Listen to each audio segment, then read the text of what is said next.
रात के अंधेरे में रावला कोर्ट में सीएमएच के बाहर क्या हुआ, ये एक ऐसा सवाल है जो पाकिस्तान के लिए कश्मीर की पॉलिसी के हवाले से इंतहाई अहम हो सकता है, क्योंकि रावला कोर्ट से सामने आने वाली वीडियोस और मुसलसल पोस्ट किए जाने वाले कंटेंट में ये दावा किया जा रहा है कि रावला कोर्ट में सीएमएच के बाहर बैठे मुजाहिरीन पर स्ट्रेट फायर किया गया है। सवाल ये है कि आखिर मुजाहिरीन का मुतालबा क्या था और इन पर स्ट्रेट फायर करने का ऑर्डर किसने दिया।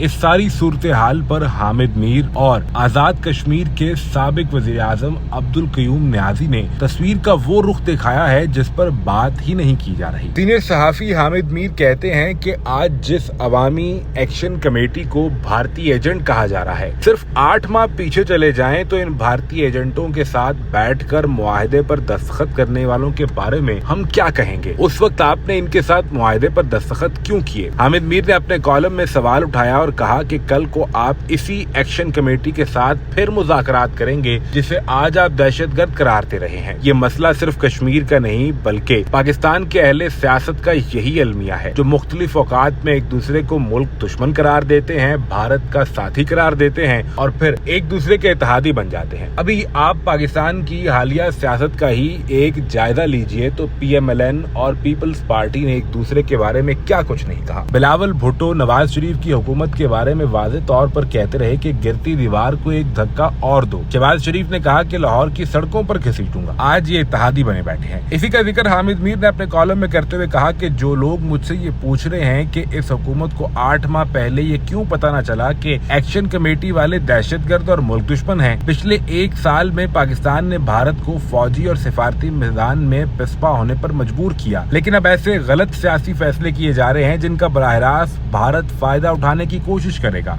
आजाद जम्मू कश्मीर में मौजूदा हालिया बेचैनी को तारीखी तनाजुर में समझने की जरूरत है। हामिद मीर कहते हैं कि इस खित्ते में जब भी कोई अपने हकूक के लिए आवाज उठाता है तो वो हमेशा ही गैर मुल्की एजेंट करार पाता है। आजाद कश्मीर के साबिक वजीर आजम अब्दुल कयूम न्याजी ने कहा कि रावला कोर्ट की गलियों से उठने वाले जनाजे और अस्पतालों में तड़पते हुए सैकड़ों जख्मी किसी एक पार्टी या कबीले के नहीं, वो हमारे बच्चे, हमारे भाई हैं। अपने बच्चों को सस्ती रोटी, बिजली और रोजगार देने की बजाय उन्हें गोलियां और लाशें तोहफे में देना कहाँ का इंसाफ है। अवामी एक्शन कमेटी के मुआशी और आईनी मुतालबात को बंदूक की बजाय खालिस्तन मुज़ाकरात के जरिए हल किया जाना चाहिए।